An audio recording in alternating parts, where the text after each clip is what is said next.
Opisyal lang nagbabalik sa GMA Network ang actress na si Raisa Sinon na muling mapapanood sa Kapuso Network matapos ang ilang taong paggawa ng mga proyekto sa ibang istasyon. Ang pagbabalik na ito ay isang espesyal na homecoming para kay Raisa dahil sa GMA nagsimula at lumago ang kanyang showbiz career matapos siyang manalo ng Starstruck noong 2004. Kabilang si Raisa sa cast ng upcoming action drama series na Hari ng Tondo kung saan makakasama niya sina Dennis Trillo at Ruru Madrid.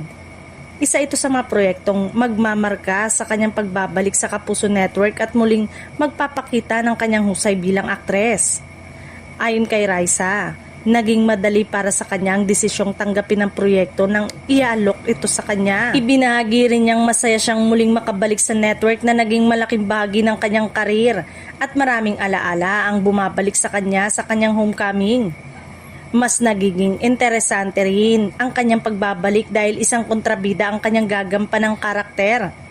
Aminado ang aktres na na-enjoy niya ang ganitong klase ng role dahil mabibigyan siya nito ng pagkakataong magpakita ng isang emosyon at mas matapang na pag-arte. Bago ang kanyang pagbabalik sa GMA, nakagawa si Raisa ng iba't ibang proyekto sa ABS-CBN at TV5 kaya naman marami ang natuwa nang makumpirmang muli siyang mapapanood sa Kapuso Network, lalo na ang mga tagahanga niyang matagal nang sumusubaybay sa kanyang karir. Abangan ngayon kung ano ang bagong ipapakita ni Raisa Sinon sa kanyang pagbabalik Kapuso at kung magiging simula ba ito ng mas marami pang proyekto niya sa GMA.